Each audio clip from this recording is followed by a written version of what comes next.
గులాబీ పార్టీలో ఏం జరుగుతోంది? ఒకప్పుడు జిల్లా పర్యటనకు కవిత వస్తున్నారంటేనే ఘన స్వాగతం పలికిన బీఆర్ఎస్ నేతలు ఇప్పుడు ఎందుకు ముఖం చాటేస్తున్నారు? కవిత పర్యటనలో పాల్గొంటే అధిష్టానం సీరియస్ అవుతుందన్న భయమా, లేకుంటే మరేదైనా కారణం ఉందా? ఓవైపు కారు పార్టీ ఎమ్మెల్సీగా కవిత కొనసాగుతున్నా గులాబీ నేతలు అంటీ ముట్టనట్లుగా వ్యవహరించడం వెనుక మతలబేమైనా ఉందా? అసలేంటి మ్యాటర్?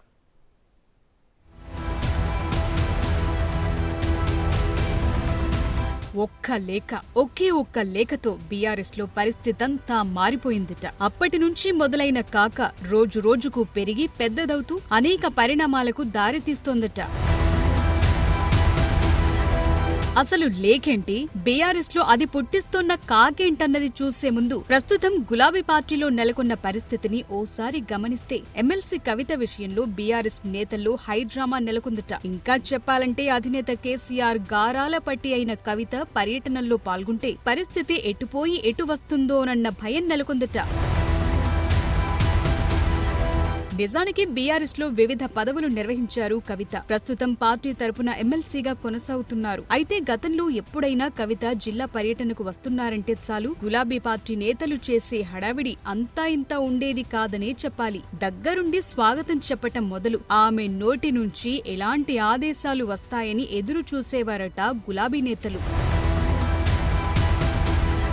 ఎంతో మంది కార్ పార్టీ నేతలు కవిత చుట్టూ చక్కర్లు కొడుతుండేవారు. ఆమె దృష్టిలో పడేందుకు ప్రయత్నించేవాళ్లు. ఇంకా చెప్పాలంటే కవిత ఒక్క మాట చెప్పారంటే చాలు అధినేత కేసీఆర్ వద్ద అభయం లభించినట్లేనన్న టాక్ సైతం గతంలో వినిపించింది. ఆ క్రమంలోనే పలువురు పెద్ద నేతలు పదవులు పొందారు. ఇక చోటామోటా పదవులైతే లెక్కే లేదు. కానీ ఇప్పుడు మాత్రం సీన్ మారిందనే టాక్ పార్టీలోనే వినిపిస్తోందట. ఎమ్మెల్సీ కవిత చేపడుతున్న కార్యక్రమాల్లో పార్టీ శ్రేణులు మినహాయిస్తే పేరున్న నేతలెవరూ పెద్దగా పాల్గొనటం లేదనే టాక్ క్యాడర్ నుంచే వినిపిస్తోంది. అంతేకాదు ఇదంతా గమనించిన కవిత పార్టీ నాయకులతోనే ఈ విషయం అన్నారట. అయితే ఇక్కడే కొన్ని ప్రశ్నలు తలెత్తుతున్నాయి. గతంలో కవితతో కలిసి నడిచేందుకు పోటీ పడిన నేతలు ఎందుకు ముఖం చాటేస్తున్నారు?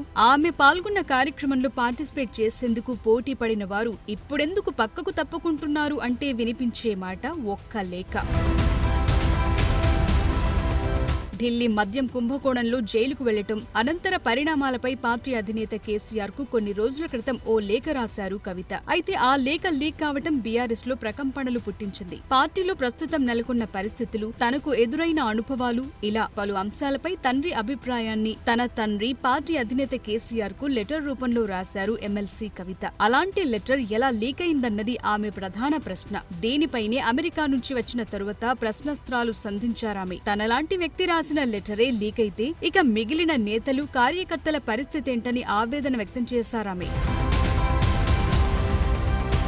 ఇక్కడితో ఆగలేదు ఎమ్మెల్సీ కవిత. గులాబీ బాస్ కేసీఆర్ దేవుడే కాని ఆయన చుట్టూ దెయ్యాలున్నాయంటూ ఆరోపించారామె. వాళ్ల వల్లే పార్టీకి నష్టం జరుగుతోందని మండిపడ్డారు. ఆమె చేసిన ఈ కామెంట్లు బీఆర్ఎస్ లోనే కాదు తెలంగాణ రాజకీయాల్లో ప్రకంపనలు పుట్టించాయి. కవిత లేఖ కాక పుట్టించడంతో పార్టీ తరపున స్పందించారు బీఆర్ఎస్ వర్కింగ్ ప్రెసిడెంట్ కవిత సోదరుడు కేటీఆర్. పార్టీలో అంతర్గతంగా నెలకొన్న విషయాలను ఇంటర్నల్ గా మాట్లాడితేనే మంచిదని అభిప్రాయపడ్డారు. ఏ స్థాయిలో ఉన్న నేతలైనా బహిరంగంగా మాట్లాడటం కరెక్టు కాదని చెప్పుకొచ్చారు కేటీఆర్. కవిత కామెంట్లకు కేటీఆర్ కౌంటర్ సంగతి ఎలా ఉన్నా ఒక విషయంపై మాత్రం విస్తృతంగా చర్చ జరిగింది. అదే ఎమ్మెల్సీ కవిత ఆరోపించినట్లుగా కేసీఆర్ దేవుడైతే మరి దెయ్యాలెవరు అన్నది తెలంగాణ పాలిటిక్స్ లో చర్చనీయాంశంగా మారింది. దీనిపై ప్రత్యర్థి పార్టీల నేతలు విమర్శల బాణాలు ఎక్కుపెట్టడంతో బీఆర్ఎస్ ఇంటర్నల్ పాలిటిక్స్ కాస్త రాష్ట్ర పాలిటిక్స్ గా మారిన పరిస్థితి నెలకొంది.